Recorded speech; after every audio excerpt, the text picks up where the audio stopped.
ओम नमः शिवाय। स्वागत है आप सभी का मेरे राधे कृष्ण ब्रजधाम यूट्यूब चैनल पर।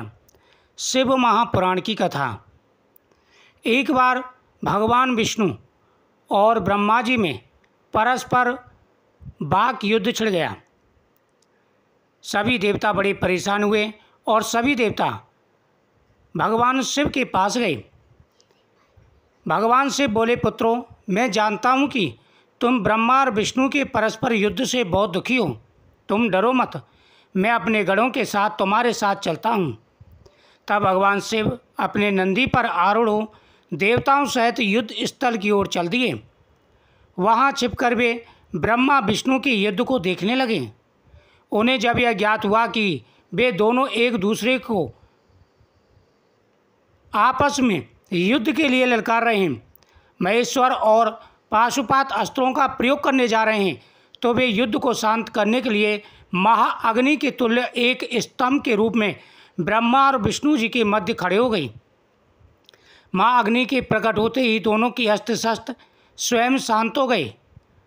अस्त्रों को शांत होते देख ब्रह्मा और विष्णु दोनों कहने लगे कि इस अग्नि स्वरूप स्तंभ के बारे में हमें जानकारी करनी चाहिए। दोनों ने उसकी परीक्षा लेने का निर्णय लिया। भगवान विष्णु ने अपना रूप बदला और वह नीचे की तरफ जाने लगे। ब्रह्मा जी हंस का रूप धारण करके ऊपर की ओर चल दिए। पाताल में बहुत नीचे जाने पर भी विष्णु जी को स्तंभ का अंत नहीं मिला। तब वे वापस चले आए। ब्रह्मा जी ने आकाश में जाकर केतकी का फूल देखा। वे उस फूल को लेकर विष्णु जी के पास गए। भगवान विष्णु ने ब्रह्मा जी से पूछा कि क्या तुमने इस अग्नि स्तंभ का छोर पा लिया है। भगवान विष्णु की बात सुनकर के ब्रह्मदेव बोले कि हाँ विष्णु जी, मैंने इस स्तंभ का छोर पा लिया है। ब्रह्मा जी के छल को देखकर भगवान शिव प्रकट हुए। विष्णु जी की महानता से भगवान शिव प्रसन्न होकर बोले कि हे विष्णु जी, आप सत्य बोलते हैं, अतः मैं आपको अपनी समानता का अधिकार देता हूँ और आपको उच्च बनाता हूँ। नंदीश्वर बोले, महादेव जी ब्रह्मा जी के छल पर अत्यंत क्रोधित हुए। उन्होंने अपने त्रिनेत्र यानी तीसरे नेत्र की आँख से भैरव को प्रकट किया और उन्हें आज्ञा दी कि वह तलवार से ब्रह्मा जी को दंड दे। आज्ञा पाते भैरव ने ब्रह्मा जी के बाल पकड़ लिए और उनका 5वां सर काट दिया। ब्रह्मा जी डर के मारे कांपने लगे। उन्होंने भैरव को छुड़ाने के लिए कहा। इसे देखकर श्री विष्णु ने भगवान शिव से प्रार्थना की कि आपकी कृपा से ही ब्रह्मा जी को 5वां सिर मिला था, अतः आप इन्हें क्षमा कर दें। तब ब्रह्मा जी की यह स्थिति देख करके भगवान शिव ने उनको छोड़ने की आज्ञा दी, तो भैरव ने उन्हें छोड़ दिया।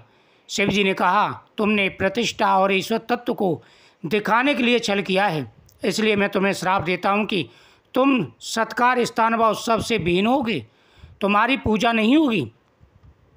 और तुमने जो केतकी का पुष्प झूठी गवाही के लिए यहाँ पर प्रस्तुत किया है, मेरी पूजा में कभी भी इसका प्रयोग नहीं होगा। ब्रह्मा जी को अपनी गलती का पछतावा हो चुका था।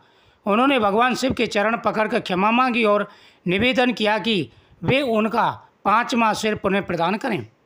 महादेव जी ने कहा, जगत की स्थिति को बिगाड़ने से बचाने के लिए पापी को दंड अवश्य देना चाहिए ताकि लोक मर्यादा बनी रहे।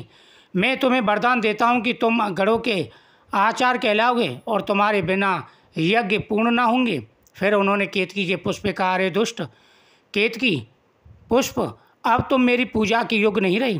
तब केतकी पुष्प बहुत दुखी हुआ और भगवान शिव के चरणों में गिरकर माफ़ी मांगने लगा। तब महादेव जी ने कहा, मेरा वचन तो झूठा नहीं हो सकता, इसलिए तू मेरे भक्तों के योग्य होगा। इस प्रकार तेरा जन्म सफल हो जाएगा।